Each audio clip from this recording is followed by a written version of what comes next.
এবং জুনিয়র ডাক্তারদেরকে যেভাবে বলা হয়েছে এখন আর বেশি দেরি হয়ে গেছে। কেন বেশি দেরি হয়ে গেল? সময় 9:30 বাজছে। আমাদের মুখ্যমন্ত্রী 9:30 অব্দি জেগে থাকেন তা কিন্তু নয়। পরবর্তী সময় যখন আমরা টানাথালার ওসি এবং সন্দীপ ঘোষের গ্রেপ্তারির খবর পেলাম তখন বুঝতে পারলাম দেরিটা কেন হয়েছে। এই দুটো খবর মাননীয় মুখ্যমন্ত্রীর কাছে আগেই পৌঁছে গেছিল, মিডিয়ার কাছে পৌঁছানোর আগে বা আমাদের কাছে পৌঁছানোর আগে। তো স্বাভাবিকভাবে মাননীয় মুখ্যমন্ত্রী তারপর মিটিং ক্যান্সেল করে দেন, কারণ তার মনটি ভালো ছিল না, মন ভালো ছিল না।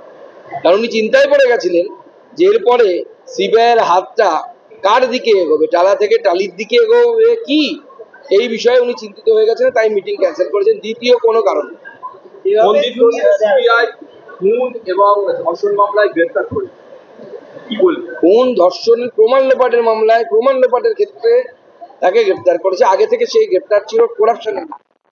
বাংলার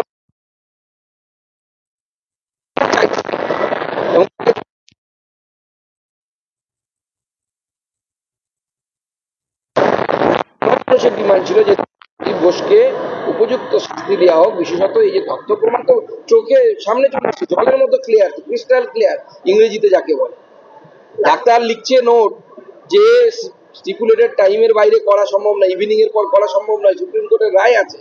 সেখানে তালা থানার ওসি সে আলাদা করে চিঠি লিখছে, স্পেশাল সার্কামস্ট্যান্সেস এগুলো করে দিন, চাপ দেওয়া হচ্ছে করার জন্য। এর মানে কি বুঝতে পারছেন না? আর কি বোঝার কিছু বাকি আছে? লাইভ স্ট্রিমিং এর আপত্তি কেন? নবান্ন দেখা গেল, কালে কালীঘাটে বাড়ি গেল, রেকর্ডিং সবকিছু, আপত্তিটা কেন? এখন আপত্তি আমি গতকালই বলেছি প্রেস কনফারেন্সে, মুখ্যমন্ত্রী বিভিন্ন প্রোগ্রাম লাইভ স্ট্রিমিং হয়। মুখ্যমন্ত্রীর সমস্যা একটাই, তিনি হচ্ছেন মেগালোম্যানিয়াক নার্সিসিস্ট, ইংরেজিতে এই শব্দগুলো আছে ওনার জন্য উপযুক্ত। উনি লাইভে কাউকে বলতে দেবেন না, উনি একাই বলবেন। কালকে এলেন, দেখলেন হরিকথার মতো নিজেই প্রবচন দিয়ে আবার ফিরে চলে গেলেন। আমি জানি না ডাক্তারবাবুদের সেই দাবি ছিল কিনা যে ওনারা প্রবচন শুনবেন। ওনারা চেয়েছিলেন আলোচনা হোক। মাননীয় মুখ্যমন্ত্রী লাইভে অন্য কাউকে বলতে দেবেন না। এমনকি যে প্রশাসনিক বৈঠকগুলো হয় দেখবেন তাতে লাইভ হয়, তাতে কেউ বেশি কিছু বললে পরে সেখানে ধমকে তাকে বন্ধ করে দেয়।